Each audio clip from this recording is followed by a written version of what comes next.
இவர் இறந்து போன அஜித்குமாரின் தம்பி தாங்கள் ஏமாற்றப்பட்டு விட்டதாக அவர் அறிக்கையை கொடுத்துருக்கார்.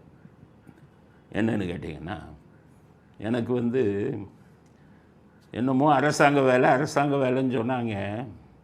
எங்கள் ஊர்லேருந்து 80 கிலோமீட்டர் தாண்டி ஒரு இடத்துல கொடுத்துருக்காங்க வேலையை. இங்கேருந்து என்னால் போக முடியாது. அதனால் அந்த இடம், அவங்க கொடுத்த இடம் என்னால் தினமும் போயிட்டு வர முடியாது, ஏமாற்றிட்டாங்க அப்படின்னு சொல்லியிருக்காரு. அவங்க கொடுத்த வேலையில் பார்த்திங்கன்னா டைரக்ட் கவர்மெண்ட்டில் அது கீழே இயங்குகிற ஒரு நிறுவனம். அந்த மாதிரி.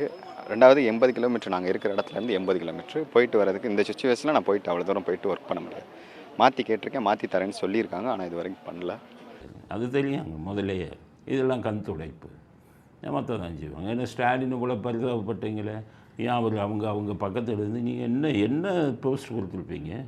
ஓஏ போஸ்ட் கொடுத்துருப்பீங்க, இல்லை கொஞ்சம் +2 பாஸ் பண்ணியிருந்தால் ஜூனியர் அசிஸ்டண்ட்டுன்னு கொடுப்பீங்க.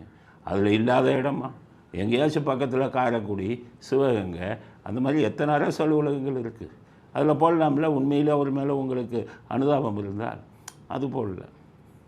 எப்படி 80 கிலோமீட்டரில் போனால் அவங்களாம் விட்டுட்டு போயிடுவாங்கல்ல. அப்போ ஊரை ஏமாற்றிட்டு நான் அரசாங்க வேலை கொடுத்துட்டேங்கிறது. அப்புறம் கேட்டால் அவங்களே ராஜினாமா பண்ணிட்டு போயிட்டாங்க. 80 கிலோமீட்டரில் போட்டால் அவன் விட்டுட்டு போயிடுவான், அப்படி ஒரு எதிர்பார்ப்பு. அதனால் அவரை ஏமாற்றுவதற்காக 80 கிலோமீட்டர் அவர் வருத்தத்துடன் அறிக்கை விட்டிருக்காரு. இன்னொரு முக்கியமான விஷயம், வீட்டு மனு கொடுத்தேங்கிறாரு ஸ்டாலின். ஆனால் அவர் என்ன சொல்கிறார், அஜித்குமார் தம்பி ஒரு காட்டுக்குள்ளே தண்ணி இல்லாத இடத்துல ஒரு வீட்டு மனையை கொடுத்துருக்காங்க பட்டா போட்டு அப்படின்னு சொல்லியிருக்காங்க.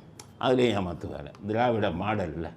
இன்னொன்று பார்த்திங்கன்னா இடம் கொடுத்துருக்காங்க 3 சென்ட். அது பார்த்திங்கன்னா நம்ம ஊர்லேருந்து டெவலப் ஆகாத ஏரியாவில் இருக்குது. சரியான அவுட்டரில் இருக்குது.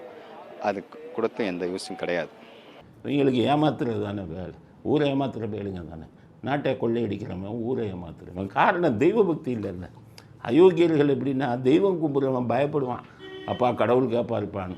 தெய்வத்தை திட்டுறான்னு வைங்க, அவனுக்கு என்ன பயம் இருக்குது? யாருக்கு அதுக்கப்புறம் யாருக்கு பயப்பட வேண்டியது இருக்குது? இப்படி தான் அயோக்கியத்தனம் பண்ணி திராவிட மாடல்னு ஊரை ஏமாற்றுவான்.